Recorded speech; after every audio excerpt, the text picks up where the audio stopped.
அடுத்த சிறப்புரையாற்ற வரும் திருமதி ஆனந்தி மேடம் அவர்களை அன்போடு வருக வருக என்று வரவேற்கின்றேன். அவர்களுக்கான தலைப்பு சர்ப்பதோஷமும் சாந்தி பரிகாரமும் என்ற தலைப்பில் சிறப்புரையாற்றுகிறார்கள். வருக வருக என்று வரவேற்கின்றோம். வாங்க மேடம். இந்த தாய் தந்தையருக்கு தலை வணங்குகிறேன். ஜோதிட ஞானம் வழங்கிய அனைத்து ஜோதிட குருமார்களின் பொற்பாதங்களை நமஸ்கரிக்கிறேன். ஸ்ரீ யோக வாராகி சக்தி பீடம் மற்றும் எஸ்கே ஜோதிட பயிற்சி மையம் இணைந்து நடத்தும் 14வது மாதாந்திர கருத்தரங்கிற்கு வருகை தந்திருக்கும் அனைத்து ஜோதிட ஆர்வலர்களையும், ஜோதிட நண்பர்களையும், ஜோதிட ஜாம்பவான்களையும் பணிவு கலந்த வழக்கத்துடன் வரவேற்கிறேன். அதாவது இங்கே ஏகப்பட்ட ஜாம்பவான்கள் இருக்கிறாங்க. ஐயா ஒரு பாயிண்ட்டை பிடிச்சி கொடுத்துட்டாரு. அந்த ஐயா பிடிச்சி கொடுத்த அந்த பாயிண்ட்லேருந்து ஒரு கேள்வி. அதாவது ஒரு ஜாதகத்தை பார்த்த உடனே இதுதான் ஜாதகரோட வாழ்நாள் பிரச்சனை அப்படின்னு எளிமையாக கண்டுபிடிக்க முடியும். அது எப்படி? கரெக்டு. ஒரு ஜாதகத்தை பார்த்த உடனே ராகுகேது மிட் பாயிண்டில் என்ன கிரகம் இருக்கோ, என்ன பாவகம் இருக்கோ, அதை நம்ம எடுத்து பேசிட்டோம்னாலே வர்றவங்களுக்கு என்ன கேள்விக்கு வர்றாங்க, என்ன பிரச்சனை, அவங்க வாழ்நாள் பூரா அவங்களுக்கு தொடர்ந்துக்கிட்டு இருக்குது. அதாவது தசாபுத்தி ரீதியாக ஒரு பிரச்சனை இருக்குது ஒருத்தவங்களுக்கு. ஆனால் வாழ்நாள் பூரா ஒரு மனிதன் அனுபவிக்கிற பிரச்சனைக்கு காரணம் ராகுகேது மையப்புள்ளி தான். அந்த மையப்புள்ளியில் உள்ள கிரகம் மட்டும்தான் ஒரு ஜாதகரை வாழ்நாள் பூரா இயக்கிக்கிட்டே இருக்கும். அவங்க அந்த அந்த சம்மந்தப்பட்ட விஷயந்தான் அவங்க வாழ்நாள் பூரா அவங்க மனசில் அவங்கள உலட்டிக்கிட்டே இருக்கும். அதுக்கு அவங்களால தீர்வு கிடைக்கவே முடியாது. எவ்வளோ கோயிலுக்கு போனாலும் அவங்களுக்கு பரிகாரமே அதுக்கு கிடைக்காது. அது நம்மளோட தவறு கிடையாது. அது அவங்களோட பூர்வ ஜென்ம புண்ணியஸ்தானப்படி அவங்களுக்கு நடக்க வேண்டிய பலன்கள் அதுதான். அதே மாதிரி எப்பயுமே சமுதாயத்தில் எந்த விஷயத்தை அதிகமாக மக்கள் மூட நம்பிக்கையாக எடுத்துக்கிட்டு இருக்கிறாங்களோ அந்த விஷயத்தை பற்றி நான் எப்பயுமே அதிகமாக பேசி அவங்களுக்கு விழிப்புணர்வு ஏற்படுத்துறதுல ரொம்ப எனக்கு ஆர்வம் அதிகம். அந்த வகையில் இன்னைக்கு சர்ப்பதோஷம் பற்றி நிறையா நம்பிக்கை இருக்குது. எவ்வளோ தகவல் தொடர்பு சாதனங்கள் மூலமாக இன்றைக்கி நிறைய பரிகாரங்கள், நிறைய ஜாதகம் பற்றி என்னெல்லாம் நிறையா பேசினா கூட இன்னமும் எல்லாருமே உட்கார்ந்த உடனே ஒரு திருமணத்துக்குன்னு வர்றாங்கனாலோ என்ன ஒரு விஷயத்துக்கு வந்தாலுமே அது எனக்கு சர்ப்பதோஷம் இருக்கா, செவ்வாதோஷம் இருக்கா, இல்லை திருமணத்துக்குன்னு வந்துட்டாங்கனாலே சர்ப்பதோஷத்தால் பாதிப்பு இருக்கா, செவ்வாதோஷத்தால் பாதிப்பு இருக்கா, இல்லை அவங்களே முடிவு பண்ணிக்கிறாங்க. இப்போல்லாம் நிறைய யூடியூப்பில் வருது இல்லையா, புக்கெல்லாம் பார்த்துட்டு அவங்களே முடிவு பண்ணிக்கிறாங்க எனக்கு சர்ப்பதோஷம். அவங்களே நம்மகிட்ட சொல்கிறாங்க. நமக்கு தெரியுதோ இல்லையோ அது அவங்களுக்கு நல்லாவே தெரியுது. எனக்கு சர்ப்பதோஷம் இருக்குது, செவ்வாதோஷம் இருக்குது, அதனால தான் இது நடக்கலை அப்படின்னு அவங்களே அவங்களுக்குள்ள ஒரு முத்திரை குத்திக்கிறாங்க. அப்படி மேட்ரிமோனியில் பார்த்துட்டிங்கன்னா இது செவ்வாதோஷ ஜாதகம், சர்ப்பதோஷ ஜாதகம், அந்த மாதிரி தான் அதில் அவங்களே அவங்க ஜாதகத்தில் முத்திரை குத்திடுறாங்க. எத்தனையோ சர்ப்பதோஷ ஜாதகங்கள் நல்ல முறையில் வாழ்ந்துருக்குறாங்க. 12 பாவகத்தில் எங்கே இருந்தாலும் ராகுகேது தன்னோட பிரச்சனையை பண்ணத்தான் போகிறாங்க. அந்த திருமணம் சம்மந்தப்பட்ட 1, 2, 7, 8 நடந்தால் தான் நின்றாதான் அவங்களுக்கு பிரச்சனைன்றது கிடையாது. 12 பாவகத்தில் எங்கே இருந்தாலும் அவங்களுக்கு பிரச்சனை தான். அதே நேரத்தில் இப்போ அவங்களுக்கு அந்த ராகுகேதுவால் பிரச்சனை வருதா வரலையா, உண்மையிலேயே அவங்க சொல்கிற கருத்து உண்மையா இல்லையா அப்படின்றத ராகுகேது மையப்புள்ளியை வச்சு தான் நம்ம கண்டுபிடிக்கணும். அதை வச்சு தான் அவங்களுக்கு நம்ம பலன் சொல்லணும். ஏன்னா அந்த ராகுகேது நிற்கிற அந்த மையப்புள்ளி சம்மந்தப்பட்ட விஷயங்கள் தான் ஒரு ஜாதகருக்கு வாழ்நாள் பூரா மன உளைச்சல். இப்போ அவங்களுக்கு லக்னமும் 7ஆம் இடமும் ராகுகேது மையப்புள்ளியில் இருந்தால் அவங்களுக்கு தேவையான உதவிகள் எப்பயுமே கிடைக்காது. அவங்களுக்கு எப்பயுமே ஆன்ம பலம் குறையும். மனசில் தன்னம்பிக்கையே இருக்காது, தைரியம் குறைஞ்சிக்கிட்டே இருக்கும். எப்பயுமே ஒரு அன்கம்ஃபர்ட்டாக இருப்பாங்க, பயந்துக்கிட்டே இருப்பாங்க. அப்புறம் 7ஆம் இடம் ராகுகேது மையப்புள்ளியில் இருந்தால், அதாவது 1, 7. அப்போ 7ஆம் இடம் ராகுகேது மையப்புள்ளியில் இருந்தால் வாழ்க்கை துணையை பற்றிய எதிர்பார்ப்பு அதிகமாக இருக்கும். அப்போ அந்த எதிர்பார்ப்பு பூர்த்தி ஆகாமல் இருக்கும்போது அவங்களுக்கு திருமண வாழ்க்கை மனசஞ்சலத்தை கொடுக்குமா கொடுக்காதா? நிறைய பேர் சொல்கிற மாதிரி லக்னத்தில் 7, 2, 8 இருக்கிறவங்க நல்லா இருக்காங்களா இல்லையா? ஏன்னா நம்ம அனுபவத்தில் நிறைய பேர் பார்க்குறோம், நல்லா தான் இருக்கிறாங்க. ஆனால் அந்த லக்னம் மையப்புள்ளி கூட நான் 1, 7, 2, 8 சம்மந்தப்பட்ட அவங்களுக்கு திருமணம் சம்மந்தப்பட்ட பாதிப்புகள், திருமண வாழ்க்கையால் மனசஞ்சலங்கள் இருக்குது. இது இன்னொரு மாதிரியாகவும் நம்ம சொல்லலாம். கலத்திர காரகிரகங்களான செவ்வாயோ சுக்கிரனோ சம்மந்தப்பட்டாலும் அவங்களுக்கு அந்த திருமணம் சம்மந்தப்பட்ட விஷயங்களில் மன உளைச்சல் கண்டிப்பாக இருக்கும். அந்த ராகுகேது மிட் பாயிண்டில் இருக்கிற பாவகத்தோட எதிர்பார்ப்பு அந்த காரகத்தோட எதிர்பார்ப்பு ஜாதகருக்கு அதிகமாக இருக்கும். இப்போ ஒருத்தவங்களுக்கு 3, 9 இருக்குது. அதாவது இப்போ 1, 2, 7, 8க்கு நம்ம சொல்லிட்டோம். கலத்திர பாவங்களுக்கு நம்ம சொல்லிட்டோம். அது மாதிரி இப்போ 2/8 கூட நீங்கள் எடுத்துக்கோங்க. 2/8க்கு எடுத்துக்கிட்டிங்கன்னா அவங்களுக்கு வந்து வருமானத்தை பற்றிய எதிர்பார்ப்பு மிகைப்படுத்தலாக இருக்கும். நம்ம குடும்பத்தை வந்து அப்படி செஞ்சிடணும் இப்படி செஞ்சிடணும்னு இருக்கும். ஆனால் மனசுக்குள்ளே வந்து அந்த வருமானத்தை நம்மளால் சம்பாதிக்க முடியுமா? நம்ம குடும்ப தேவையை நம்மளால் நிறைவு செய்ய முடியுமா? இஎம்ஐ அந்த 2 சம்மந்தம் 8 சம்மந்தம் இருக்கிறவங்களாம் இஎம்ஐ கட்டுறவங்க அவங்களுக்குலாம் வந்து கடன் வாங்கிடுவாங்க. கடன் வாங்கும்போது இருக்கிற தைரியம் வந்து அந்த 2/8 சம்மந்தம் இருக்கிறனால அந்த பொருளாதாரம் சம்மந்தப்பட்ட குற்றத்தால் வந்து குடும்பத்தில் வந்து அவங்களுக்கு வந்து குழப்பம் வந்துடும். இஎம்ஐ கட்ட முடியாமல் குடும்பத்துக்குள்ளே குழப்பம் வந்து வர்றது. 8ஆம் இடம் வந்து வழக்குக்கே வந்து போகிறது, அதனால் ஒரு அவமானத்தை சந்திக்கிறது, இந்த மாதிரியெல்லாம் இருக்கும். அது மாதிரி 3-9 சம்மந்தம்னு வச்சுக்கோங்க. 3ஆம் இடங்கிறது வந்து இளைய சகோதரம், 3ஆம் இடங்கிறது வந்து திட்டமிடுதல், 3ஆம் இடங்கிறது வந்து சகாயஸ்தானம், 3ஆம் இடங்கிறது வந்து டாக்குமெண்ட்டு. அப்போ 3-9 சம்மந்தம் இருக்கிறவங்களுக்குலாம் வந்து தந்தையால் வந்து பெருசாக நன்மையே வந்து இருக்காது. நிறைய பேருக்கு வந்துங்க சூரியனும் சனியும் சேர்ந்துருக்கும், சூரியன் ராகு காம்பினேஷன் இருக்கும். ஆனால் நீங்கள் கேளுங்க, அப்பாவும் பையனும் நீங்கள் எதிரியாக இருக்கீங்களான்னு கேளுங்கன்னா நம்ம மூக்கு உடஞ்சிரும். உண்மையா இல்லையா? அதாவது பாவங்களை மட்டும் நம்ம வந்து கிரகங்களை சம்மந்தப்படுத்தி நம்ம வந்து பேசும்போது நம்மளை வந்து அங்கே வந்து நம்ம வந்து உடைக்கப்பட்டுடுறோம். ஆனால் இப்போ 3-9 சம்மந்தம் இருக்குதுன்னு வச்சுக்கோங்க. உங்கள் அப்பாவுக்கு உங்களை விட உங்கள் தம்பியை ரொம்ப பிடிக்குமான்னு கேளுங்க, கை குலுக்குவாங்க. அது நிதர்சனமான உண்மை. எப்பயுமே அதாவது கிரக சேர்க்கைக்கு பலன் கொடுக்காம அந்த ராகுக்கேது மையப்புள்ளியில் உள்ள கிரகத்துக்கு நீங்கள் பலன் சொல்லி பாருங்கள். அந்த காரகத்துக்கும் பாவத்துக்கும் பலன் சொல்லி பாருங்கள். என்னோட தொழில் வெற்றிக்கு இது வந்து ஒரு மிகப்பெரிய ரகசியம். நான் எடுத்த உடனே அவங்களுக்கு மையப்புள்ளியில் என்ன கிரகம் இருக்கோ அதை பிடிச்சி தான் முதல்ல வந்து பேசுவேன். தசா புத்தியே சொல்லிடுவேன், இன்ன தசை நடக்குது இன்ன புத்தி நடக்குதுன்னு சொல்லிட்டு, இந்த தசா புத்தியால் தான் உங்களுக்கு வந்து பிரச்சனை அப்படின்றத விட அந்த தசா புத்தி கூட அந்த மையப்புள்ளியில் இருக்கிற கிரகம் சம்மந்தப்பட்டா நம்ம அதை ஹைலைட் பண்ணி பேசிடலாம்.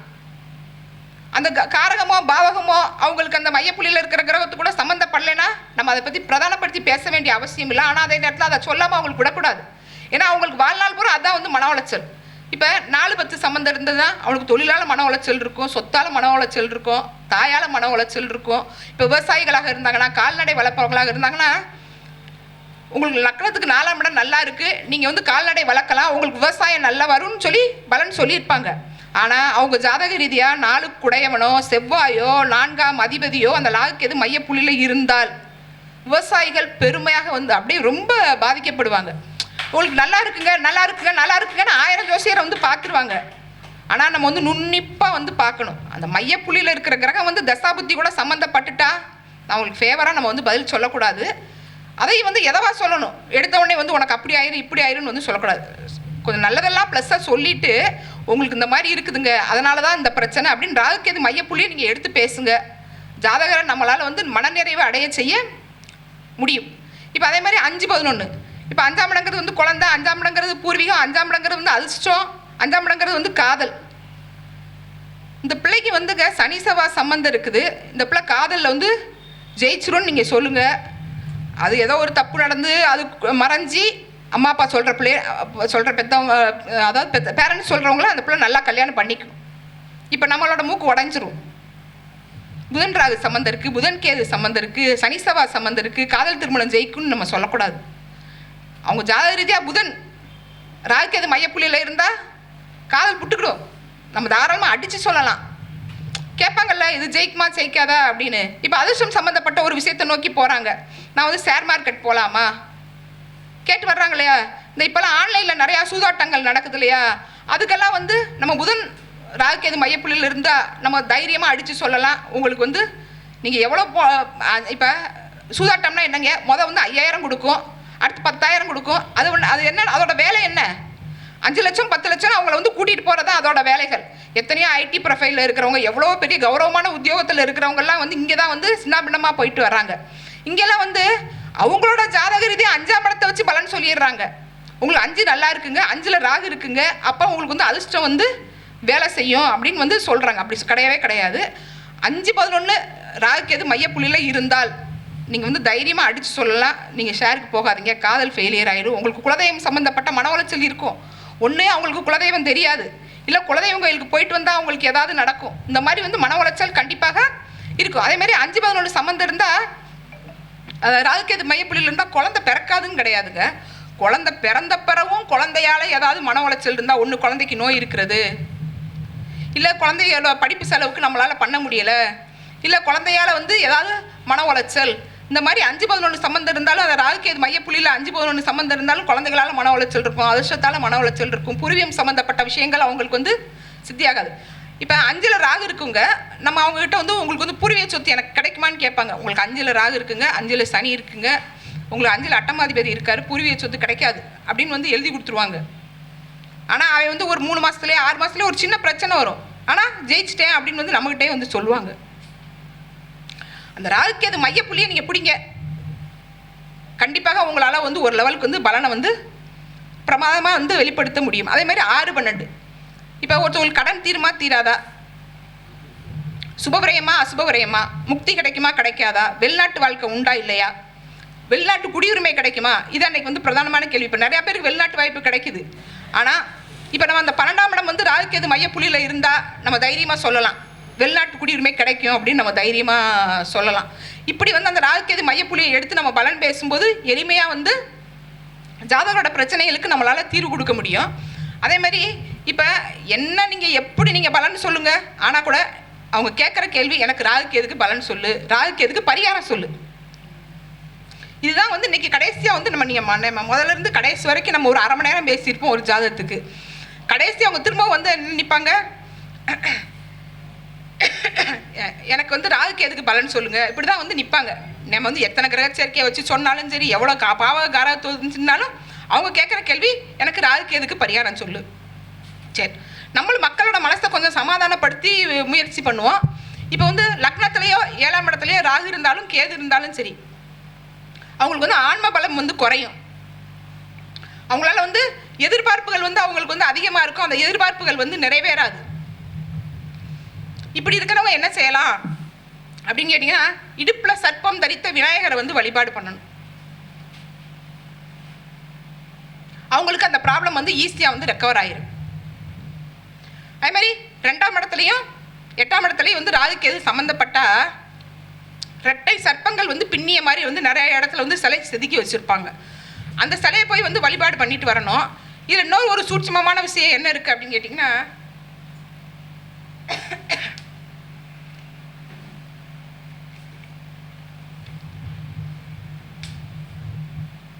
தனித்த ராகுவோ கேதுவோ பெரும்பான்மையாக வந்து யாருக்கும் பிரச்சனையை கொடுக்காது. சில கிரகங்கள் கூட சேரும்போதும் அதுக்கு வந்து வலிமை வந்து அதிகமாகும். இப்போ ஒன்று ராகுவோ கேதுவோ வந்து திருமணத்தை நடத்தாமல் வந்து பிரச்சனை பண்ணாது, திருமணத்தை நடத்தி தான் பிரச்சனை பண்ணும். அது வந்து தவறான நம்பிக்கை. திருமணம் வந்து நடக்கலை அதனால தான் வந்து பிரச்சனை, ராகுகேது தான் அப்படி கிடையாது. ராகுகேது வந்து திருமணத்தை நடத்தி தான் வந்து பிரச்சனை கொடுக்கும். இப்போ திருமண தடை இருக்கிறவங்க என்ன வழிபாடு பண்ணலாம் அப்படின்னு கேட்டிங்கன்னா, கன்னியாகுமரிக்கு பக்கத்தில் வந்து நாகர்கோயில் நாகராஜா கோயில்னு இருக்குங்க. அங்கே போயிட்டு வர்றவங்களுக்கு எவ்வளோ பெரிய திருமண தடை இருந்தாலும் நிச்சயமாக அதில் வந்து அவங்க வந்து ரெக்கவர் ஆயிடுவாங்க. அதே மாதிரி அங்கே வந்து ஒரு மண் வந்து அந்த புத்துலேருந்து ஒரு மண் எடுத்து கொடுப்பாங்க.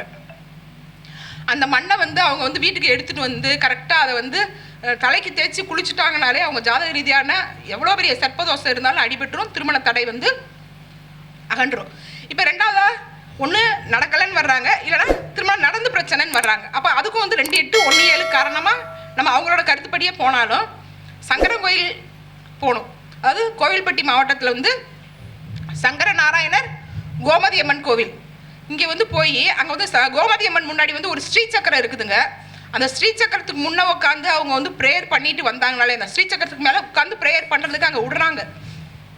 பண்டிகை காலங்களில் அலோவ் பண்ணுறது கிடையாது, நார்மல் டேஸில் வந்து அலோவ் பண்ணுறாங்க. அந்த ஸ்ரீ சக்கரத்துக்கு மேலே உட்காந்து வந்து அவங்க வந்து ப்ரேயர் பண்ணிட்டு வரும்போது எவ்வளோ பெரிய கருத்து வேறுபாட்டால் டைவர்ஸ் ஆகி பிரிஞ்சவங்க கூட சேர்ந்துருக்காங்க. நான் அனுபவத்தில் நான் பார்த்துருக்கேன். ஏன்னா ஒரு ஜோதிடரோட கடமை வந்து பிரச்சனை 1000 இருக்குங்க, லட்சம் இருக்கும், கோடி இருக்கும். வர்றவங்களை வந்து நம்ம வந்து சரி பண்ணணும். ஐயா சொன்னார், இங்கே வர்றவங்க வந்து சரியாகி போகிறாங்க அப்படின்னு சொல்கிறாங்க. இந்த ஜோசியர்கிட்ட போனால் என் பிரச்சனை வந்து தீரணும், அதைத்தான் அவங்க எதிர்பார்த்து வர்றாங்களே தவிர நமக்கு வந்து நடக்குமா நடக்காதா, உன் ஜாதகத்தில் இது இருக்கா அது இருக்கான்றதுலாம் அவங்களோட கேள்வியே கிடையாது. உனக்கு தீர்வு கிடைக்குமா கிடைக்காது, எங்கே போனால் உனக்கு தீர்வு கிடைக்குதுன்றதான். அப்போ அவங்களுக்கு என்ன பிரச்சனையோ அதுக்கு தகுந்த மாதிரியான விஷயங்களை நம்ம வந்து மூவ் பண்ணி கொடுத்துட்டோம்னாலே நல்லாயிருக்கும். அதேமாதிரி 3-9 சம்பந்தம், 3ஆம் இடத்துல ராகுவோ கேதுவோ 9ஆம் இடத்துல ராகுவோ கேதுவோ இருக்கிறது வந்து தந்தையால் வந்து கொஞ்சம் வந்து அசௌகரியங்கள் இருக்கும், டாக்குமெண்ட் சம்மந்தப்பட்ட ப்ராப்ளங்கள் இருக்கும்.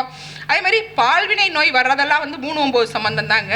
அது மாதிரி மத மாற்றம், மத நம்பிக்கை குறைகிறது. நான் வந்து திடீர்னு இந்த மதத்துலேருந்து அந்த மதத்துக்கு போயிட்டேன், அந்த மதத்துலேருந்து இந்த மதத்துக்கு வந்துட்டேன்னு சொல்கிறவங்க திடீர்னு வந்து ஒரு நாள் பார்த்தீங்கன்னா ஐயப்பன் கோயிலுக்கு மாலை போட்டிருப்பாங்க, அடுத்து 6 மாதம் கழிச்சு கேட்டால் ஐயப்பனை வைவாங்க, திட்டுவாங்க. அதெல்லாம் 3-9 சம்பந்தம் தான். இப்படி இருக்கிறவங்களுக்கு என்ன வழிபாடு பண்ணலாம் அப்படின்னு கேட்டிங்கன்னா, 3ஆம் இடங்கிறது வந்து இடப்பெயர்ச்சியை சொல்கிறது. இந்த 3-9 சம்பந்தம் இருக்கிறவங்களாம் வந்து எப்பயுமே வந்து அந்த ராகுக்கேது ப்ராப்ளத்துக்கு வந்து நம்ம இருக்கிற இடத்துல பரிகாரம் செய்கிறத விட நம்ம ஒரு குறிப்பிட்ட ஒரு டிஸ்ட்ரிக்ட் தாண்டியோ ஒரு ஸ்டேட் தாண்டியோ, ஏன்னா ராகுவே வந்து அயல்நாட்டு கிரகம் தானையா, ஒரு டிஸ்ட்ரிக்ட் தாண்டி ஒரு ஸ்டேட்டு தாண்டி நம்ம போய் பரிகாரம் செஞ்சுட்டு வரும்போது அவங்களுக்கு வந்து ரெக்கவர் வந்து நல்லா வந்து இருக்கும். கர்நாடகாவில் சுப்பிரமணியா குகை அங்கே போய் அவங்க வந்து 3-9 சம்பந்தம் ராகுக்கேது சம்பந்தம் இருக்கிறவங்க அங்கே போயிட்டு வரணும். வருடத்துக்கு ஒரு முறையாவது அவங்க போயிட்டு வரும்போது அவங்களுக்கு வந்து பூர்வீக சொத்து சம்மந்தப்பட்டத்தில் பாகப்பிரிவினை பிரச்சனை, உயிர் சம்மந்தப்பட்ட பிரச்சனை, டாக்குமெண்ட் சம்மந்தப்பட்ட பிரச்சனை, யாருக்காவது வந்து ஜாமீன் போட்டு ஏமாந்து போகிறாங்க இல்லையா, அந்த மாதிரியான பிரச்சனைகள் எல்லாமே வந்து அவங்களுக்கு சரியாகும். இல்லை எங்களுக்கு அவ்வளோ தூரம் போக முடியாது அப்படின்னு நினைக்கிறவங்க திலகோமம் வந்து பண்ணலாம். திலகோமம் வந்து ஒரு மனிதன் தன்னோட ஆயுள் காலத்தில் ஒரே ஒரு முறை மட்டும்தான் வந்து பண்ணணும். அதுவும் எப்போ பண்ணணும் அப்படின்னு கேட்டிங்கன்னா, கோச்சாரத்தில் அவங்க லக்னத்துக்கு 9ஆம் அதிபதி நல்லா வந்து வளமாக இருக்கிற அன்னைக்கு வந்து போகலாம். இப்போ 9ஆம் அதிபதி இப்போ மிதுன லக்னத்தை எடுத்துக்காங்க, 9 குடையவன் வந்து சனி, அவர் எப்போ 30 வருஷத்துக்கு ஒருக்க தான் பலம் வருவார். அப்போ என்ன செய்கிறது அப்படின்னு வந்து கேட்கலாம். சனி வந்து 9ஆம் இடத்தை பார்க்குறப்பையும் போகலாம். அவங்களோட 5 குடையவன் வந்து சுக்கிரன், அந்த சுக்கிரன் வந்து 9ஆம் இடத்துக்கு போகும்போது 9ஆம் இடம் வந்து பலம் வரும் இல்லையா, அப்போ வந்து போகலாம். இப்படி வந்து நம்ம வந்து பிரச்சனையை வந்து நம்ம வந்து எப்படி எளிமைப்படுத்திக்கிறதுன்றத நம்மளோட கருத்து. அதை நம்ம எப்படி எளிமைப்படுத்தி கொடுக்குறோமோ அதில் தான் நம்மளோட வெற்றியே இருக்குது. அதுக்கடுத்து இப்போ 4-10 சம்பந்தம். இப்போ 4ஆம் இடத்துல ராகுவோ கேதுவோ, 10ஆம் இடத்துல இப்போ தொழில் சம்மந்தப்பட்ட பிரச்சனை, சொத்து சம்மந்தப்பட்ட பிரச்சனை, தாய் சம்மந்தப்பட்ட பிரச்சனை, இப்போ கால்நடைகள், விவசாயிகள், இவங்களுக்கெல்லாம் வந்து அந்த 4-10 சம்மந்தத்தால் பாதிப்பு வந்து இருக்கும். இது வந்துங்க ஆயில்ய நட்சத்திர குறியீடுங்க, டாக்டர் சிம்பல். இந்த டாக்டர் சிம்பல், இந்த ஆயில்ய நட்சத்திர குறியீடை வந்து இவங்க வந்து எப்போல்லாம் 4-10 சம்மந்தம் இருக்கிறவங்க எல்லாமே வந்து எனக்கு சொத்து அமையலை, சொத்து அமைஞ்ச சொத்தால் மன உளைச்சல், பூர்வீகம் சம்மந்தப்பட்ட பிரச்சனைன்னு. ஏன்னா காலபுருஷன் 4ஆம் அதிபதி வந்து சந்திரன் வீட்டில் புதனோட நட்சத்திரம் இருக்குது. இது வந்து புற்று. இந்த ஆலிய நட்சத்திரத்தை வந்து நான் வந்து ஒரு 1000 பேருக்கு மேலே இந்த சிம்பிளை வந்து கொடுத்துருக்கேங்க. சொத்து சம்மந்தப்பட்ட பிரச்சனை காணா போயிருக்குங்க. என்னன்னே வந்து எப்படி போச்சுன்னே வந்து தெரியல. இதுக்கு வந்து ஒரு 10 ரூபா செலவாகுமா? நான் இதெல்லாம் வந்து நிறையா ஜெராக்ஸ் எடுத்து வச்சுருக்கேன். வர்றவங்களுக்கு சொத்து சம்மந்தப்பட்ட பிரச்சனையா, இதுதான் உங்களுக்கு தீர்வு, இதை விட வேறு தீர்வே கிடையாது. இதையும் விட இன்னும் சிறப்பான தீர்வு என்ன அப்படின்னு கேட்டிங்கன்னா, புத்து மண் இருக்கு இல்லையா, புத்து கோயில் இருக்கு இல்லையா, அந்த புத்து கோயிலேருந்து மண் எடுத்துகிட்டு வந்து அவங்க வந்து வீட்டில் வச்சுக்கிட்டு டெய்லி அதை எடுத்து வந்து பூசிட்டு வந்தனாலே அவங்களுக்கு வந்து அந்த சொத்து சம்மந்தப்பட்ட ப்ராப்ளம் வந்து குறைஞ்சிரும். இதெல்லாம் ரொம்ப எளிய பிரகாரங்க. எல்லா ஊர்லேயும் புத்து இருக்கும். அந்த புத்து எங்கே இருக்கோ அதுவும் வந்து இன்னொரு சூட்சமமான விஷயம் என்ன அப்படின்னு கேட்டிங்கன்னா, இப்போ உங்கள் ஜாதக ரீதியாக உங்களுக்கு 4 குடையவன் எங்கே இருக்கிறாரு, தென்கிழக்கில் இருக்காரா, தென்மேற்கில் இருக்கிறாரா, வடகிழக்கில் இருக்கிறாரா, வடமேற்கில் இருக்கிறாரான்றதை நம்ம கண்டுபிடிச்சி அந்த சைடில் உள்ள புத்து, அந்த வடமேற்கில் இருக்குன்னா அந்த வடமேற்குள்ள புத்துக்கு நீங்கள் போங்க, தென்கிழக்கில் இருக்குன்னா தென்கிழக்குள்ள புத்துக்கு நீங்கள் போங்கன்னு சொல்லி பாருங்கள். நீங்கள் தான் வந்து இன்றைக்கி தமிழ்நாட்டிலே வந்து டாப் மோஸ்ட் ஜோதிடர். என்னோட தொழில் ரகசியம் அதுதான். அதுமாதிரி இப்போ மாலை மலர் பத்திரிக்கைன்றதுனால இப்போ ஃபோன் பண்ணுறவங்க எல்லாருமே 5 ரூபா 10 ரூபா பேப்பர் படிச்சுட்டு ஃபோன் பண்ணுற ரொம்ப எளிமையானவங்க. நம்மளுக்கு கேட்குற ஃபீஸை வந்து கொடுக்க முடியாது கஷ்டப்படுறவங்க ஃபோன் பண்ணி எனக்கு கேட்குறதே வந்து எனக்கு ராகு கேது தோசை இருக்குது, ஆனால் தெளிவாக சொல்லுவாங்க எனக்கு ராகு இந்த இடத்துல இருக்குது, கே இந்த இடத்துல இருக்குன்னு தெளிவாக சொல்லுவாங்க. அப்போ அவங்க ஜாதக ரீதியாக ராகு எங்கள் இடத்துல இருக்குன்றதை நம்ம தென்மேற்கா தென்கிழக்கான்னு வச்சுட்டு நீங்கள் இந்த பரிகாரத்தை நீங்கள் சொல்லுங்கள், ஃபோன்லேயே சொல்லுங்கள். அவங்க மூலமாக வந்து 5 ரூபா கொடுத்து பார்க்க முடியாதவங்க நீங்கள் 5000 ரூபா ஃபீஸ் கேட்டாலும் 50 கிளையண்ட் அனுப்புவாங்க. நம்ம ஒரு 5 ரூபா ஒரு அந்த அன்னைக்கு பண்ணுற அந்த 1000 ரூபா காம்ப்ரமைஸ் நம்ம வாழ்க்கையில் நம்மளை வந்து ஒரு உயர்ந்த நிலைக்கு அழைச்சிட்டு போகும். சரி, அதுக்கடுத்து 5-11 5ஆம் இடத்துலேருந்து 5-11 வந்து ராகு இருக்கிறதோ கேது இருக்கிறதோ, அப்போ வந்து குழந்தை பிறக்காதா அப்படின்லாம் கிடையாது. கண்டிப்பாக குழந்தை பிறக்கும், கருக்கலைப்பு நடக்கும். நம்ம முதலே வந்து அது மையப்புள்ளியில் சொல்லும் போதே வந்து சொல்லிட்டோம். இந்த அதிர்ஷ்டம் சம்மந்தப்பட்ட விஷயங்களை நம்பி போகிறது, காதல் சம்மந்தப்பட்ட விஷயங்களை நம்பி போகிறது, இதனால் வந்து அந்த 5-11 வந்து ப்ராப்ளம் இருக்கிறவங்க ஸ்ரீ லட்சுமி நரசிம்மரை வந்து வழிபாடு பண்ணிக்கிட்டே வந்து வரலாம். இதை விட இன்னமும் ஒரு பிரம்மாண்டமான பலன் இருக்குது. அதாவது வசதியே இல்லாமல் வளகாப்பு போட முடியாமல் வசதி இல்லாத பெண்ணுக்கு வளகாப்பு நடத்துனாங்கன்னா அவங்க ஜாதக ரீதியாக 5 குடையவன் பூர்வ புண்ணிய ஸ்தானாதிபதி என்னைக்கு வந்து பலம் பெறாரோ அன்னைக்கு அந்த வசதி இல்லாத பெண்ணுக்கு அவங்க வளகாப்பு போட்டாங்கன்னா அடுத்த 10 மாதத்தில் அவங்களுக்கு வளகாப்பு போடலாம்.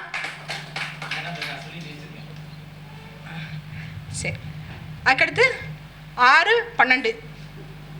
இப்போ உபஜயஸ்தானத்தில் வந்து ராகு இருக்கிறதோ கேது இருக்கிறதோ நல்லதுன்னு தான் வந்து சொல்கிறாங்க. ஆனால் அந்த ராகு வந்து தான் நின்ற பாவகத்தோட பலனை வந்து பிரம்மாண்டப்படுத்தும், கேது வந்து சுருக்கும். அதனால் வந்து 6ல் வந்து உபஜயஸ்தானம், அதனால் வந்து ராகு கேது பாதிக்காதுன்னெலாம் வந்து கிடையாது, நிறையா வந்து பாதிக்கிறாங்க. எனக்கே 6ல் ராகு. ஏன்னா அப்போ கடன் உற்பத்தி ஆகுமா குறையுமா? 6ல் ராகு இருந்தால் கடன் உற்பத்தி ஆகுமா குறையுமா அப்படின்னா கண்டிப்பாக கடன் உற்பத்தி தான் வந்து ஆகும்.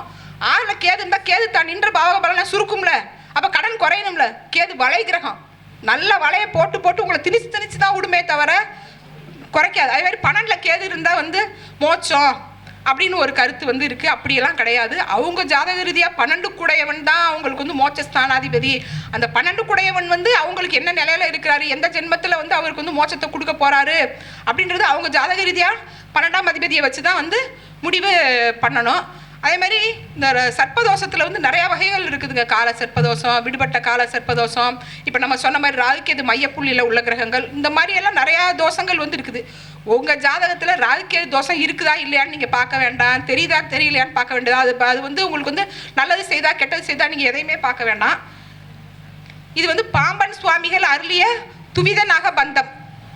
இதை வந்து நான் ஒரு 10,000 பேருக்கு மேலே கொடுத்துருக்கேங்க, ஃப்ரீயாகவே கொடுத்துருக்கேன். இதை வந்து டெய்லி இதில் உள்ள அந்த ஸ்லோகம் வந்து 4 வரியில தான். அந்த ஸ்லோகத்தை டெய்லி 21 தடவை நம்ம படித்தா எந்த தீவினையும் யாரையுமே வந்து நெருங்காது. தீவினை வந்தமை தீண்ட பெறா திருநீலகண்டம் அது. சரி, நேரம் கருதி வாய்ப்புக்கு நன்றி. இருக்கு அதான் ராகுகேது மையப்புள்ளியில் இப்போ 4ஆம் பாவமும் உங்களுக்கு 10 வரும். 6, 12 இருக்கு. 6, 12 இருக்கும்போது வந்து 3, 9 வரும். 3, 9க்கு திலகோமா சொல்லியிருக்கிறோம். அதோட கர்நாடகா சுப்பிரமணியா குகைக்கு போயிட்டு. ஓகே, மிக அற்புதமான முறையில் இந்த மேடம் கொடுத்தாங்களே இந்த சிம்பிள், இது வந்து இவரோட ஸ்டேட்டஸில் வச்சுருப்பாரு. நான் ஏன் ஸ்டேட்டஸ்லேயே வச்சுருப்பேன். இதோடைய தத்துவம் என்னன்னு கேட்டிங்கன்னா, இது மேடம் கொடுத்த உண்மை. நான் வந்து இது 2001 யூஸ் பண்ணுறேன்.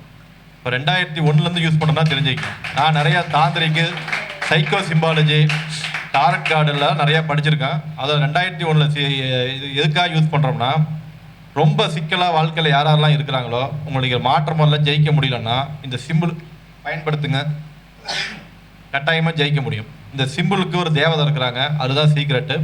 இந்த சிம்பிளுக்கான நிறைய சூட்சமான தேவ தேவிகள் காத்துட்ருக்காங்க. அதை எப்படி அவங்க ஹூவில் மெடிக்கல் துறையில் வாங்கினான்னு தெரில. ஆனால் அந்த மெடிசன் இப்போ மெயினாக பயன்படுத்துறதுக்கு காரணம், இந்த சிம்பிள் பார்த்தாலே உடல் வியாதி போயிடும். மருந்து கொஞ்சம், ஆன்மீகம் கொஞ்சம், விஞ்ஞானம் கொஞ்சம் கலந்துருக்காங்க. இந்த சிம்பிள் எல்லாருமே பயன்படுத்தலாம். இதை வெளிப்படையாக சொன்ன மேடம் அவர்களுக்கு நன்றி. நிறைய பரிகாரங்கள் சொல்லியிருக்காங்க. மேடம் அவர்களுக்கு திருமதி ஜெயலலிதா மேடம் அவர்கள் சிறப்பு மரியாதை செய்வார்கள்.